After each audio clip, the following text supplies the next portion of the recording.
Anak yang terkasih, selamat pagi, salam sehat serta salam sejahtera untuk kita semua. Pagi ini kita belajar tentang doa permohonan. Doa permohonan adalah doa permintaan kepada Tuhan agar Tuhan mengabulkan permintaan itu.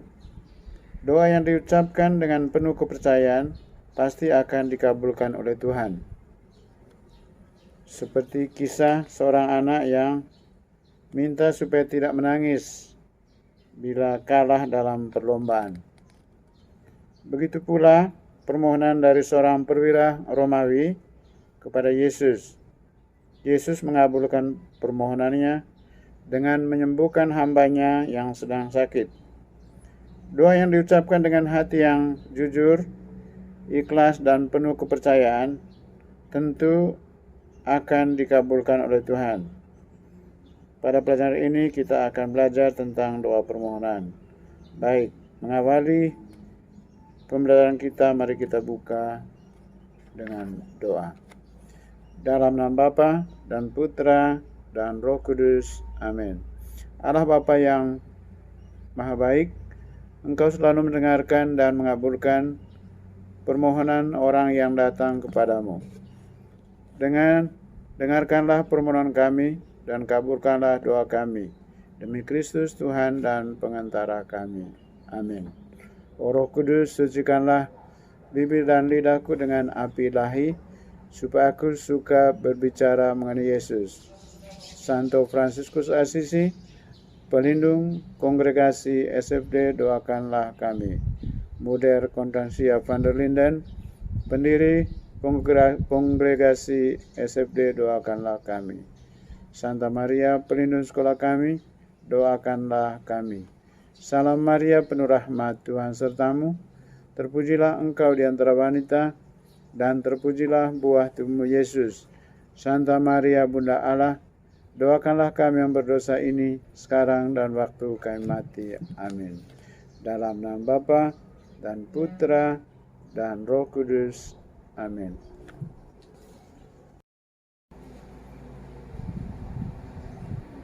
Anak yang terkasih, selanjutnya kita akan mendengar cerita yang berjudul Tuhan Kuatkanlah Aku. Suatu ketika ada seorang anak yang sedang mengikuti lomba mobil balap mainan. Suasana sungguh meriah siang itu karena ini adalah babak final. Hanya tersisa 4 orang dan mereka memamerkan mobil mainan yang dimiliki. Semuanya buatan sendiri, sebab memang begitulah peraturannya. Ada seorang anak bernama Roni, mempunyai mobil yang tak istimewa. Ia termasuk dalam 4 anak yang masuk final. Mobil Roni paling tidak sempurna. Anak-anak yang menyaksikan mobil Roni tidak percaya kalau mobil Roni bisa menjadi pemenang. Mobil Roni terbuat dari kayu sederhana dan sedikit lampu kedip di atasnya. Tentu saja tak sebanding dengan hiasan mewah yang dimiliki mobil mainan lainnya. Tetapi Roni tetap merasa bangga dengan mobilnya karena merupakan buatan tangannya sendiri. Tibalah saat yang dinantikan, yaitu final kejuaraan mobil balap mainan. Setiap anak mulai bersiap di garis start untuk mendorong mobil mereka sekuat mungkin. Di setiap jalur lintasan telah siap 4 mobil dengan 4 pembalap kecilnya. Lintasan itu berbentuk lingkaran dengan 4 jalur terpisah. Namun, sesaat kemudian Roni meminta waktu sebentar untuk berdoa. Ia tampak komat-kamit, matanya terpejam dan tangannya terkatup memanjatkan doa. Lalu semenit kemudian ia berkata, "Aku siap." Para pembalap mulai mendorong mobilnya kuat-kuat. Semua mobil itu pun meluncur dengan cepat. Setiap orang bersorak-sorai bersemangat menjagokan mobilnya masing-masing. "Ayo, ayo, cepat, cepat, maju, maju," begitu teriak mereka. Mobil Roni melaju dengan kencang, melewati mobil pemain yang lainnya. Akhirnya Roni keluar sebagai pemenangnya. Roni kemudian berucap, "Terima kasih Tuhan." Saat pembagian piala pun tiba. Roni dipanggil untuk menerima hadiahnya. Roni maju ke depan dengan bangga. Sebelum piala itu diserahkan, ketua panitia bertanya, "Hai jagoan, kamu pasti tadi berdoa kepada Tuhan agar menang, bukan?" Roni terdiam. "Bukan, Pak. Bukan itu yang saya panjatkan," kata Roni. Ia lalu melanjutkan, Sepertinya tidak adil untuk meminta kepada Tuhan untuk menolong kita mengalahkan orang lain. Aku hanya memohon kepada Tuhan supaya aku tidak menangis jika aku kalah." Semua hadirin terdiam mendengar hal itu. Setelah beberapa saat, tercenganglah gemuruh tepuk tangan yang memenuhi ruangan.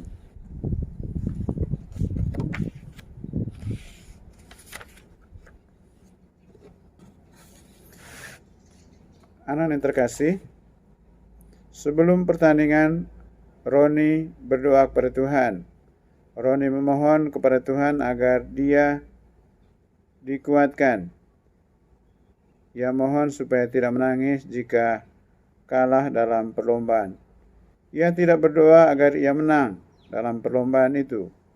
Hasilnya, Roni keluar sebagai pemenang, meskipun mobilnya sangat sederhana dibandingkan dengan mobil mewah teman-temannya.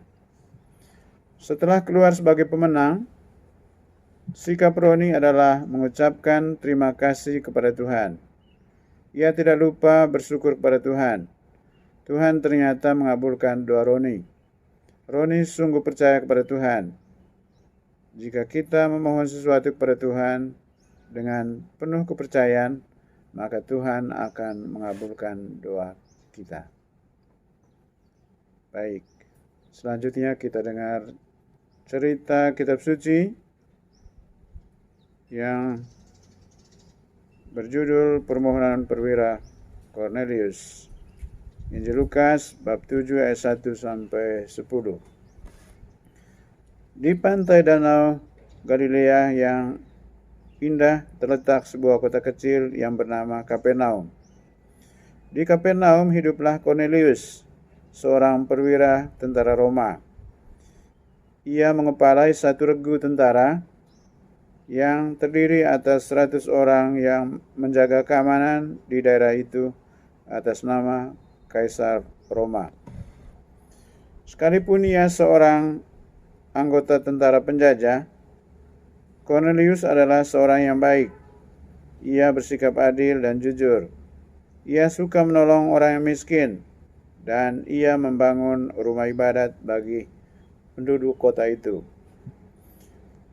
Karena Cornelius hidup jauh dari kampung halamannya dan jauh dari istri dan anak-anaknya, ia membeli seorang hamba di pasar untuk membantu dia memasak, membersihkan rumah, dan mencuci pakaian.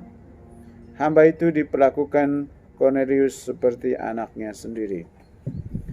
Suatu ketika, hamba itu jatuh sakit, demam tinggi, dan ia berbaring lemah di tempat tidur dan hampir mati. Cornelius sangat kasihan melihat hambanya yang menderita sakit itu.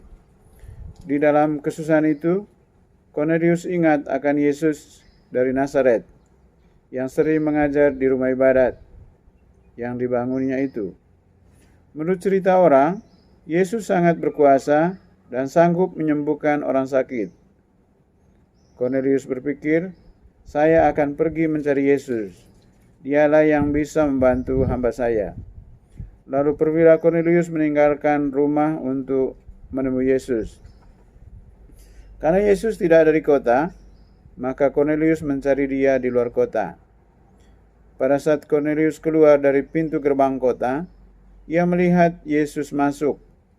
Cornelius langsung menjumpai Yesus dan berkata, "Guru, hamba saya sakit di rumah. Ia berbaring lumpuh di tempat tidur dan sangat menderita." Yesus terharu mendengar perkataan perwira itu. Sebab biasanya orang Roma memperlakukan hambanya seperti binatang. Mereka berbicara kasar kepada hambanya, menendangnya, dan memukulkannya tanpa kasihan.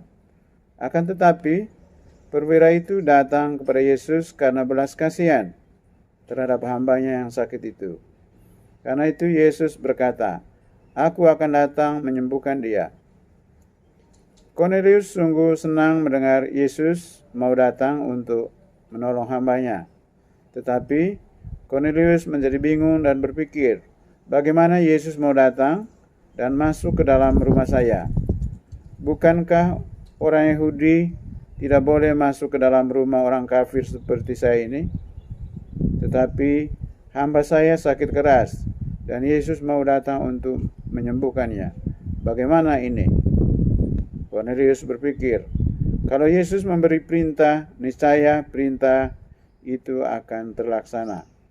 Maka Cornelius berkata kepada Yesus, "Tidak usah Tuhan datang ke rumah saya, tetapi bersabdalah saja, maka hamba saya akan sembuh."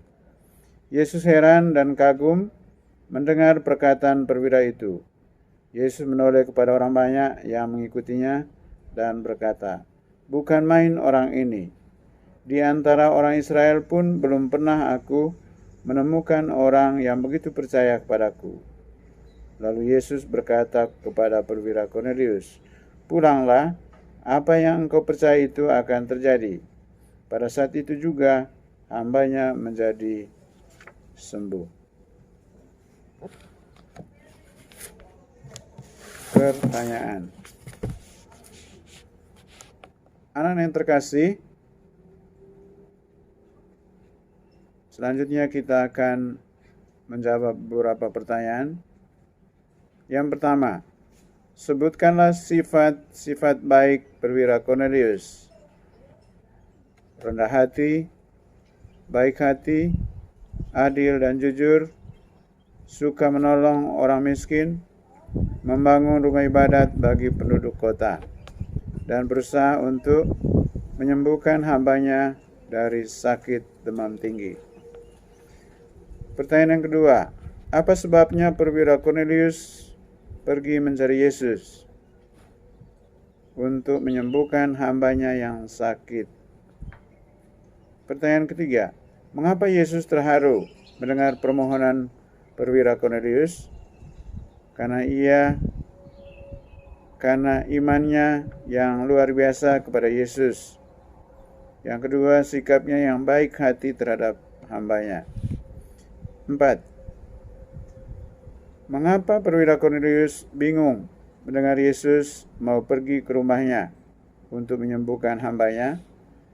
Karena merasa diri tidak layak, karena merasa diri berdosa, dan merasa diri sebagai orang kafir. Pertanyaan yang kelima, Yesus heran dan kagum mendengar kata-kata perwira itu. Apa kata-kata perwira Cornelius itu? Tidak usah Tuhan datang ke rumah saya, tetapi bersabdalah saja, maka hamba saya akan sembuh.